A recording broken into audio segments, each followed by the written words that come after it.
Hi, I'm Junia, and for most of my life, I thought I was part of a family that simply didn't know how to show love. But then at a wedding, I wasn't even invited to, they called me just a cousin.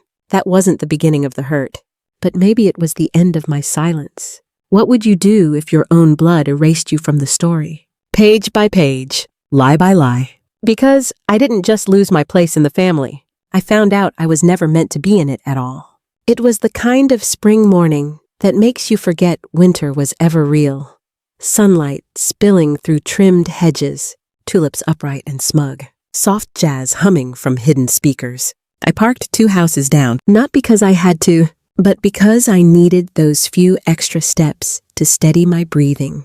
Callista's house always looked like a magazine cover. Today, it was even worse.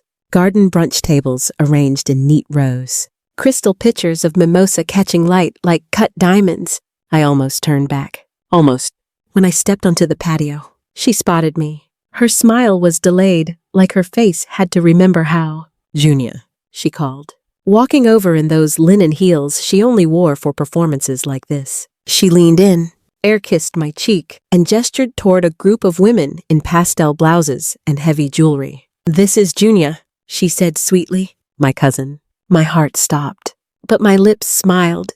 I nodded to the group, who all seemed busy pretending to care. The word echoed in my chest. Cousin.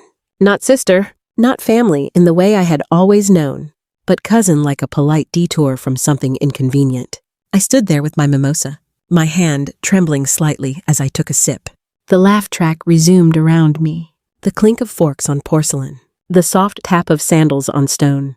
But inside my head, it was just her voice. My cousin. Memories rushed forward without permission. Sticky summers in matching overalls. Our fingers tangled in jump rope. The way she used to cover for me when I broke Mom's vase. All that. And now, I was her cousin. I found my way to the kitchen, where the scent of rosemary and butter still lingered in the air. She was checking something in the oven. I stood in the doorway for a moment before saying it out loud. "Cousin!" She didn't flinch. "It's easier this way," she replied, adjusting a garnish like we were talking about the weather. "You know, that's not true," I said. My voice was calm, but the inside of my chest burned like I'd swallowed fire. She didn't look at me. "You live in a different world now. Junia, it's just simpler." I left the room before my hands betrayed me. Back at the table, my plate remained untouched. I couldn't eat. My stomach had curled into itself. I stared at the fork, and all I could see was a flash of Halloween-us dressed as identical witches, green face paint smudged on her nose. Our laughter unfiltered, unperformed. This wasn't the first time she'd minimized me. It was just the first time she did it with an audience. Later that evening, when the sun had bowed out and the day felt far enough behind, I sat cross-legged on the back porch of my apartment. The phone call to Mom was instinct, not strategy. She picked up after 3 rings. "Junia." She called me her cousin. I said, "No greeting needed." There was a pause. Then, "She has a lot going on. Try not to take it personally." Not take it personally. I laughed once, but there was no humor. "I'm her sister, not a classmate from prep school. She's doing what's best for her. And maybe for you too." For a second, I thought the call had dropped, but it hadn't. I just had nothing left to say. Then something clicked. I was 10, hiding behind the hallway wall, listening to Mom chat with Mrs. Ellerman next door. Junia. "Oh, she's more like a niece to me. Callista's the real one." I hadn't remembered that moment in years, but now it came back, bright and sharp, like a splinter under skin. I ended the call without saying goodbye. The quiet after was louder than the conversation.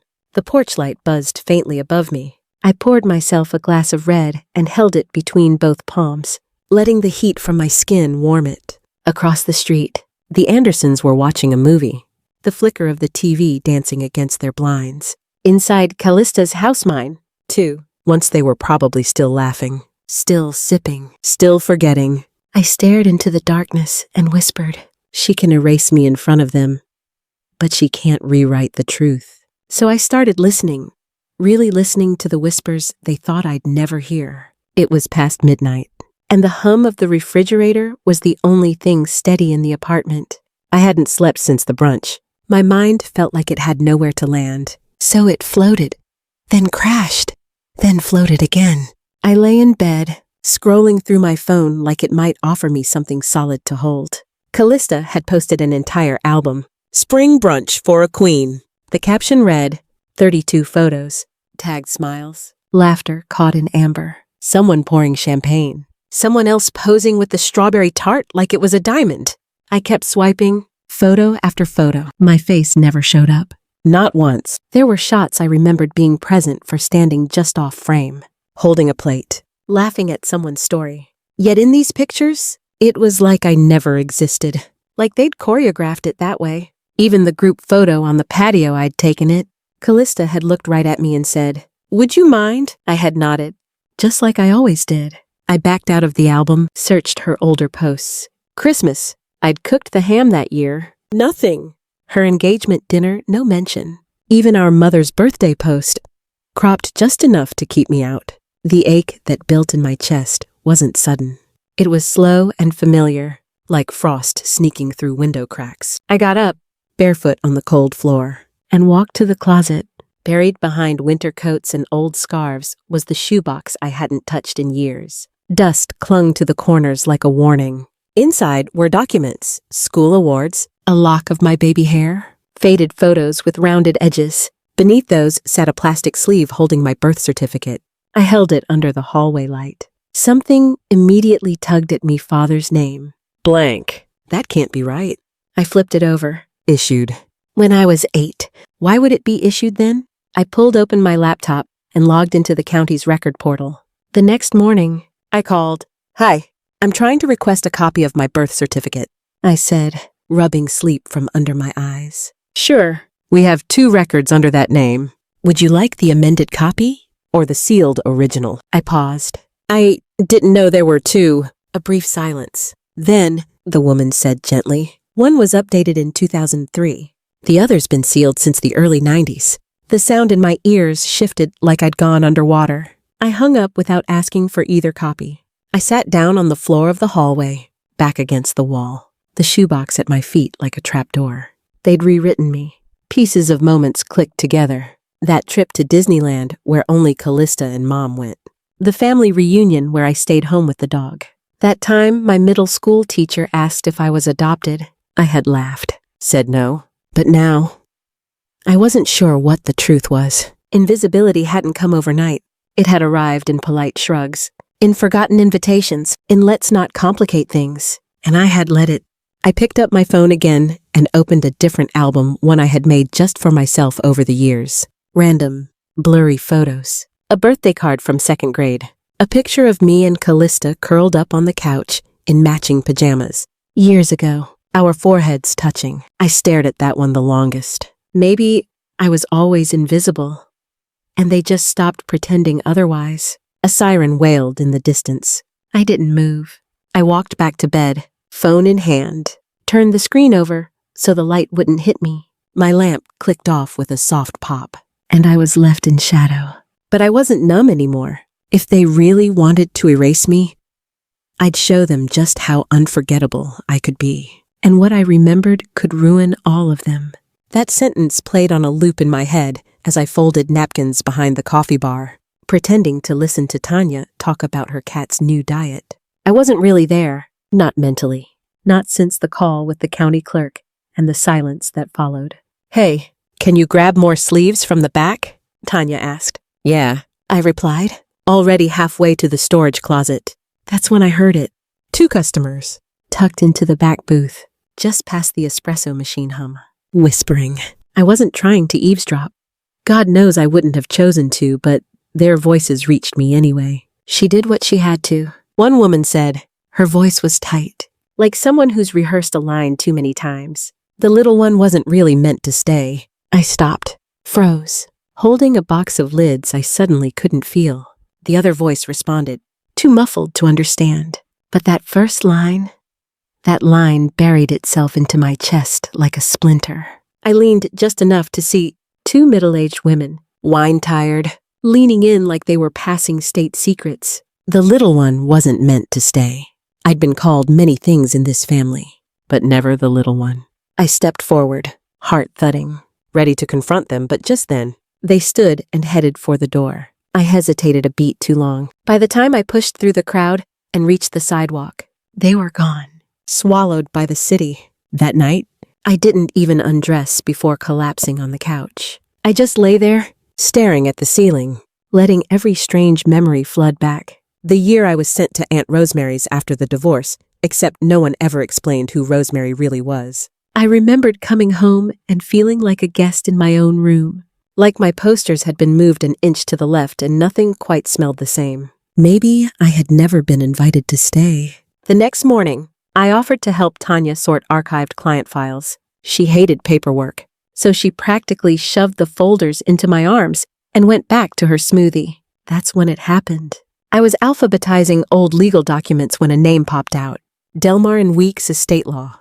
It meant nothing at first, until I saw the address. The same firm on the corner of Mulberry and 8th. Mom's lawyer. The one I saw her meet outside once, whispering through the car window like they were doing something illegal. I flipped to the last page, and there it was. A signature I recognized, not because I'd seen it often, but because once I'd caught her burning a letter in the kitchen sink. The envelope was thick, cream-colored, and bore that same signature in the return address. I took a photo before the nerves in my hands betrayed me, then carefully returned everything as it was. Legal action? About me. Not for me. Not involving me. About me. That night, my apartment looked like a detective's office. Index cards, copies of letters, printouts from the county website. I made a timeline birth, sealed record, the aunt year, school transfers, trust paperwork. It all formed a shape. Not quite a picture, but close. It wasn't just emotional exile. They had tried to erase me on paper too. I whispered into the quiet room. They didn't just push me out emotionally. They legally tried to cut me out. And then, like a punch, I remembered something else. My old cassette recorder. I dug through the bottom of my bookshelf, nearly knocking over a stack of cookbooks. There it was, clunky, pink, held together by a rubber band and nostalgia. I still had the tapes. Most were full of bedtime songs and nonsense. But one was labeled Wednesday Night, Mom Callista Fight. I pressed play, static. Then voices, muffled. Mom, as long as she doesn't ask, we're fine. But if she ever remembers, I hit stop. My hands trembled. I rewound, played it again. As long as she doesn't ask, we're fine. But if she ever remembers, it was her voice. Calm, cold. And now I remembered. I didn't sleep that night. The tape played again, then again. Each time, her voice felt more casual, like discussing the weather, not a child's future. As if hiding the truth about me was just part of the morning routine. As long as she doesn't ask, we're fine. I sat there in the dark, hugging a throw pillow to my chest, like it could keep me from unraveling. Flashes came, not memories I searched for, but ones that found me. A car ride through pouring rain. My knees pulled to my chest in the back seat. Callista crying in the front. Face turned to the window. Mom's hand clenched around the steering wheel. Something had just happened. The next day, Callista acted like nothing was wrong, smiled through toast, braided my hair like it was any other morning. When I asked about the night before, she looked me dead in the eye and said, "What night?" That moment had lived in me quietly, like a wrinkle in the wallpaper. But now it screamed. They hadn't forgotten me by accident. They'd planned it. By morning, my throat felt raw. Like I'd been screaming in my sleep. I made coffee and stared at the steam rising, unsure what to do next. And then I called my father. He answered on the third ring. "Junia," he asked, wary. "Hi," I said, voice dry. "Do you have a minute?" A pause. "What's wrong?" "I need to ask you about something. About Mom's old estate lawyer, Delmar and Weeks." The line stiffened. "Why?" "I found documents with my name and a second version of my birth record." "You knew about this." His breath caught. "Barely. You were just a kid. That was your mother's choice." "But you signed it." Another pause. Longer this time. "I'm not having this conversation." Then the line went dead. I stared at my screen for a full minute, letting the silence claw at me. He sounded like someone who knew too much and wanted to remember nothing. I set the phone down gently, as if it might shatter. That night, in one of those dumb, half-conscious scrolls, I ended up on Callista's wedding site, her perfect little pastel-themed portal of curated joy. I wasn't even sure why I clicked guest list. I told myself I was just curious. Then I saw it. Junia Melrose, extended family, cousin. West Coast. Not sister. Not even close. Cousin. Again, this wasn't a slip at brunch. It was the official record. She was rewriting the family in real time, and I was being edited out, line by line. I stared at the screen, blinking hard. Took a screenshot. My hand trembled more than I wanted to admit. The next day, I called Ellen. We hadn't seen each other in months. She moved upstate after her second divorce, but she picked up like no time had passed. I didn't dance around it. I laid it all out. By the time I finished, Ellen was silent for a beat. Then she said, if someone called me a cousin after what I went through for them, I'd burn their house down in my mind. Of course, that made me laugh, really laugh. For the first time in what felt like years, it cracked something open. I wasn't crazy. I wasn't dramatic. I was surviving a slow erasure, and I was done letting them hold the pen. I won't let them rewrite me out of their story without a fight, I said. That night, I packed light, just enough for a weekend. I didn't text anyone. I booked a red-eye right before boarding. I posted an old photo on my feed, me and Callista, arms tight around each other, hair tangled, eyes beaming. The caption read, funny what people forget when they rewrite history. Rain smeared the cab window as we rolled through my old neighborhood. The driver didn't say much, just the occasional cough or sigh, and I was grateful for the silence. It was late afternoon, gray and heavy, the kind of sky that felt like it carried weight. And maybe it did. When we pulled up to the house I once called home, I didn't hesitate. I paid the fare, grabbed my bag, and walked straight to the door. My hand didn't even tremble as I knocked. Isolde opened it. She hadn't aged much. Not really. But there was something hollow behind her eyes. For a second, she looked at me like I was a ghost. And maybe to her, I wasn't expecting you, she said stiffly. I know, I replied. Then I walked in. No apology. No waiting for permission. If they spent years controlling the story, this was my first chapter written without their pen. The house smelled the same lemon polish, stale air, and that undercurrent of something antiseptic. I dropped my coat over the back of a chair and went straight for the kitchen. It was instinct. That's where all the real fights had happened growing up. Isolde followed, her heels clicking on the hardwood. You should have called. I pulled my phone from my coat pocket and laid it flat on the counter, screen side up. Then I opened the manila envelope I'd brought and spread out everything I had. The birth certificate with the amendment, the lawyer's name, the guest list screenshot. She didn't move at first, just stared like the papers might rearrange themselves into something less threatening. You knew, I said. You all knew. I don't know what you think you found. Oh, stop. My voice cracked, but not from weakness. I know about the sealed record. I know about the legal transfer. I know I was sent away. I know about the letter you burned.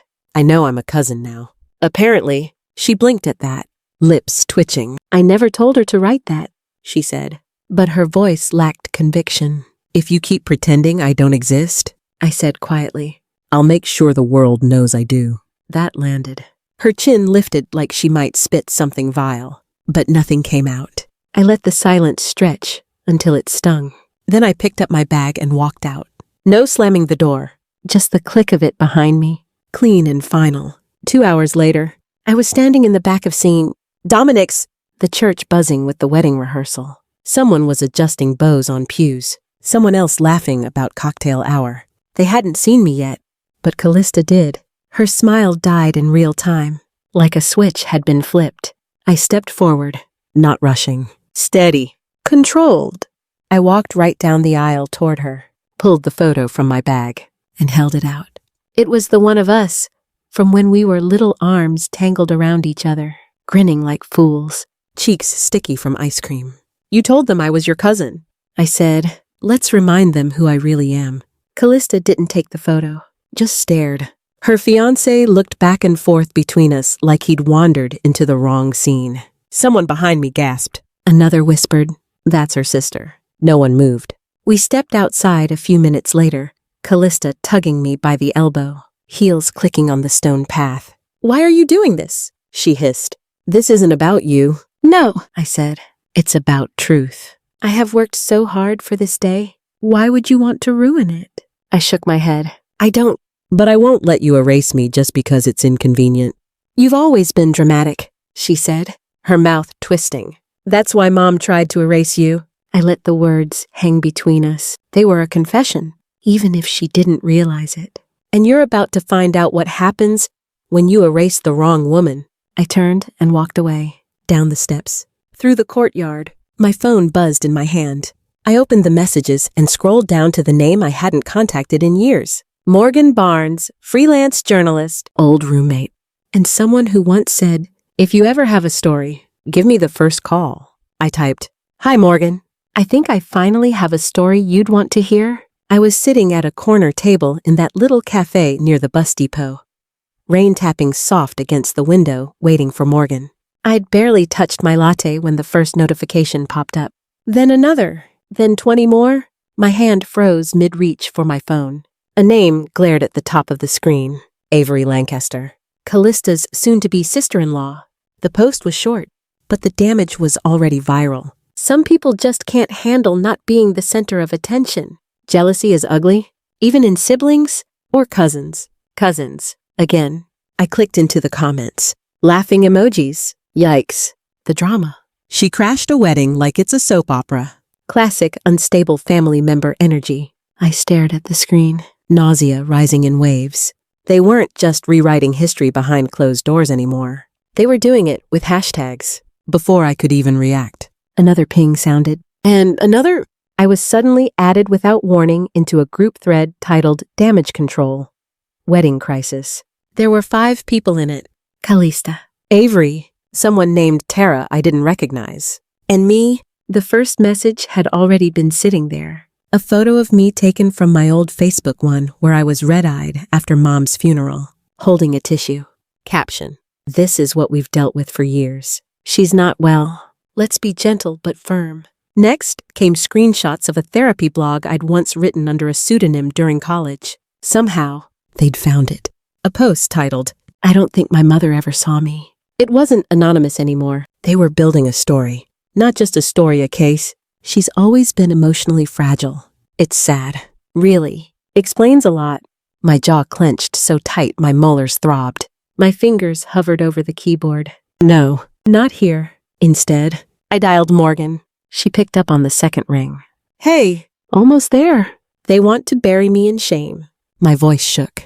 I'll bury them in truth. She didn't say anything for a beat. Then, meet me outside. I'm around the corner. The storm was heavier by evening. The rehearsal dinner had wrapped. The parking lot behind the venue was near empty when I spotted Callista fumbling with her umbrella under a street lamp. I didn't call her name. She looked up anyway, and stilled. You don't get tired. Do you? She muttered, folding her arms. Why can't you let this go?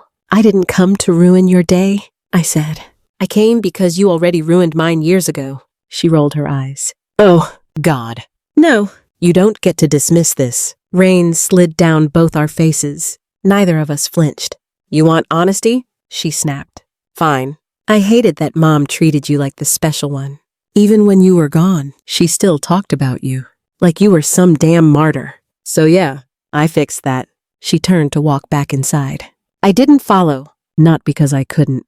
Because I didn't need to. Back in my hotel room, I dropped my soaked jacket on the floor and opened the voice recorder on my phone.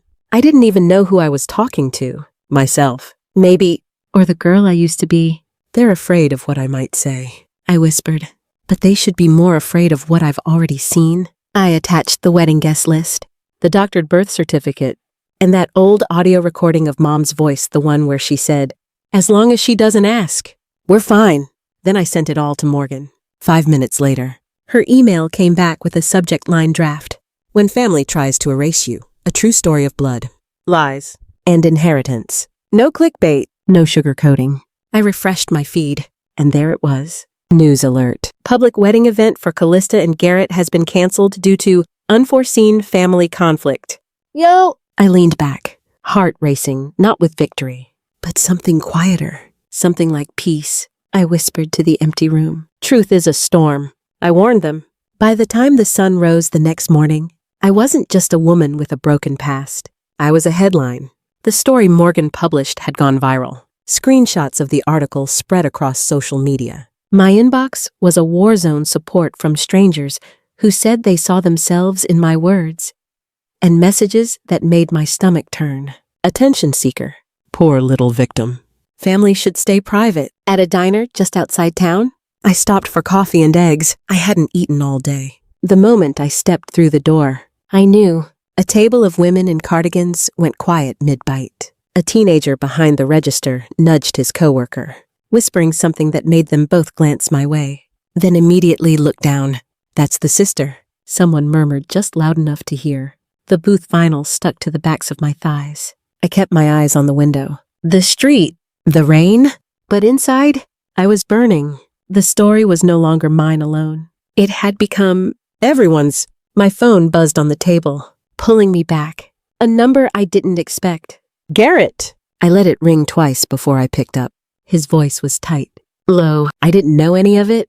"Junia, I swear to you, if I had..." He trailed off. "Why are you calling?" I asked. I didn't owe him softness. "She's unraveling. Calista, she's blaming you for everything. The guests pulling out, the press, even my parents asking questions." He sighed. "There's something else. The prenup, I didn't think much of it when I signed.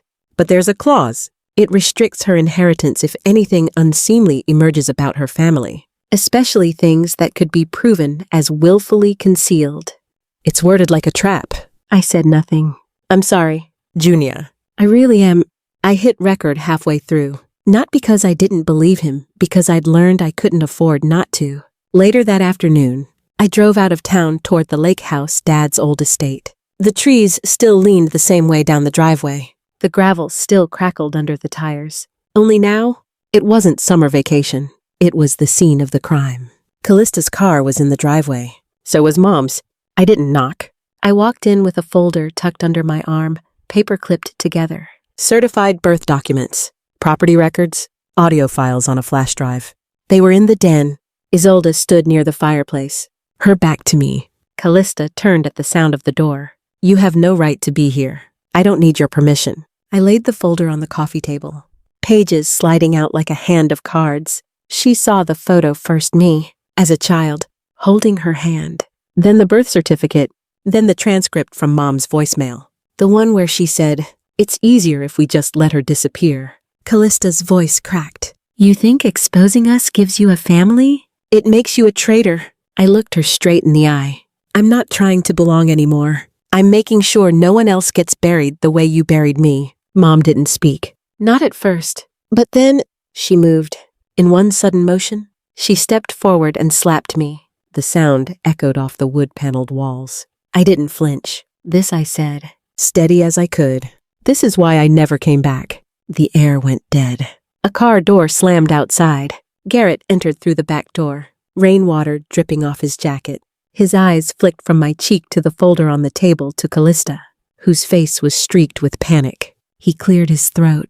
"We need to talk, all of us, or this wedding is over." No one answered.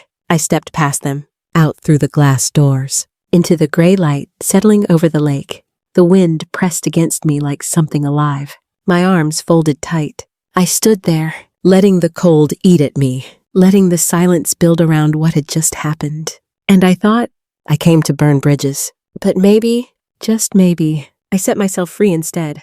The morning light slipped across the lake, like it didn't care who had screamed, cried, or lied beneath it the night before. We sat at the long kitchen table, me, Callista, and Garrett, coffee cups untouched. No small talk, just the dense, suffocating air of three people who'd finally run out of places to hide. Garrett broke the silence. "If there's even one more lie between the two of you, this wedding doesn't happen." Callista rolled her eyes. "Garrett, don't start with the theatrics. I'm serious." He cut her off. "Because I've spent days wondering who you really are, Callista, who your family really is. And I'm starting to believe Junia's the only one telling the truth." She laughed. Bitter. Defensive? "Oh, so now she's the hero. She's the one who ran away." "I didn't run," I said, voice steady. I was erased. I slid the folder across the table, the same one I'd carried into the lake house the night before. But this time, I added more. Screenshots of the inheritance conditions, copies of texts, the call Garrett didn't know I'd recorded. When it played, and he heard his own voice admitting he'd been lied to. His jaw tightened. He stood, quiet, pulled off his ring and placed it beside the coffee cup. You two need to figure out what this family means to you, because I'm out. And just like that, he walked out the back door, gravel crunching under his shoes. Callista sat in silence, for once, without a script, without a performance. She turned to me. This is what you wanted, isn't it? To ruin everything for me? I looked at her not with fury, not with vengeance, just release. I used to want your love. I begged for it, even when you shoved me behind you and told your friends I was your cousin. But now, I just want peace. I took the envelope from my coat pocket. A letter I wrote years ago. A letter to our father. The man we both lost in different ways. One who never answered me, but never stopped haunting her. You can keep the name, the house, the stories Mom made up to survive herself, but not my silence. I placed the letter in front of her and walked out.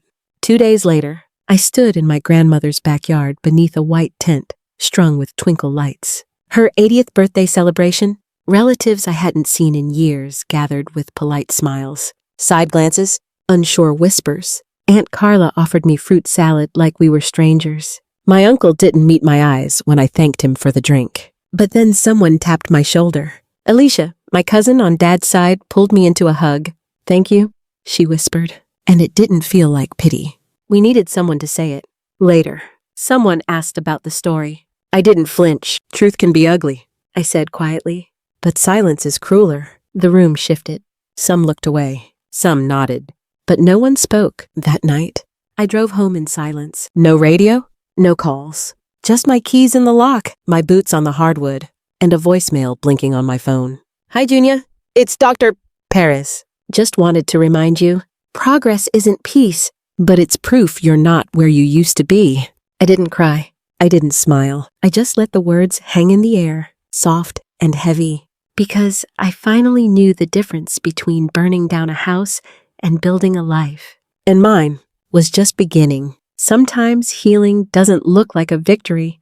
It looks like survival. It's been a year since the headlines, since the lake house, since the ring was left on the table and the weight I carried began to shift just a little. Now I live in Asheville, in a modest apartment above a used bookstore that always smells like cinnamon and dust. It's the kind of place where no one asks too many questions, where you can disappear or be known on your own terms.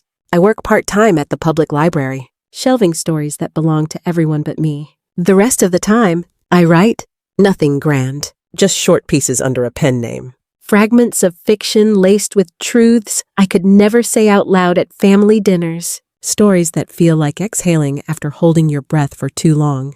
I chose distance not out of bitterness, not out of hate, but because peace, I learned, doesn't live next to chaos. It needs space, and I needed air I didn't have to fight for. I haven't spoken to Callista. Not once. And honestly, I don't think she's ready. Maybe she never will be. A few weeks ago, I opened my mailbox and found something that didn't buzz or ping. It was a letter. Handwritten. From Garrett. His handwriting looked tired, like he'd rewritten the same sentence 3 times before settling on the least painful version. He said he was sorry. He admitted he didn't understand then, that his silence was its own kind of violence, that by standing next to her without asking questions, he let the fire spread. We both deserved better, he wrote, and I see now that you weren't trying to ruin anything. You were trying to rescue what was left. I read it twice, then tucked it inside a copy of Jane Eyre on my shelf. Not forgotten. Not forgiven. Just held. News still trickles in sometimes. A friend from back home mentioned Callista had canceled the wedding. Indefinitely. No reschedule. No new date. Just gone like it was never supposed to happen. I saw a photo of her on Facebook. She was in Sedona, standing in front of a red rock canyon, hands pressed to her chest. The caption read, "Learning to love without controlling."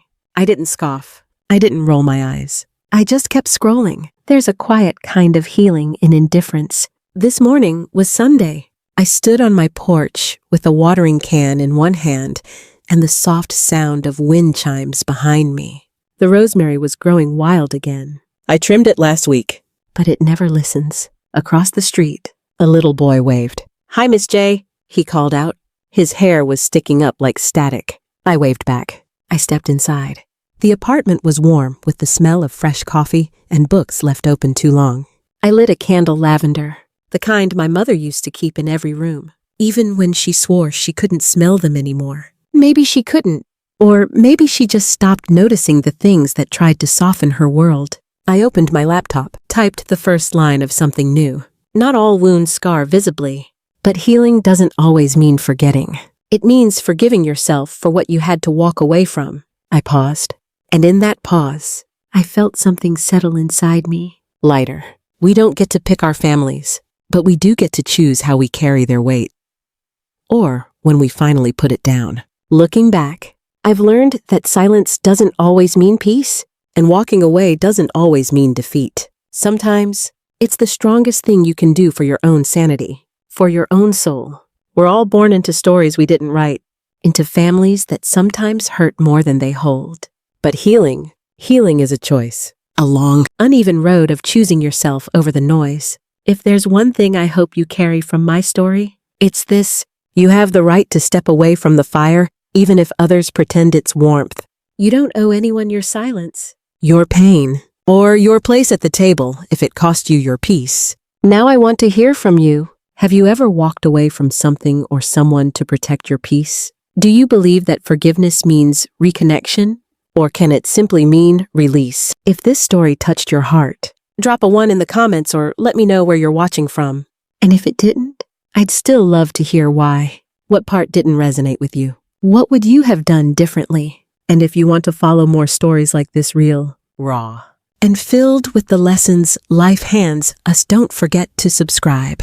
If you're seeing this video for the first time, go ahead and hit that subscribe button so you never miss what's coming next. You're not alone out there, and you never were.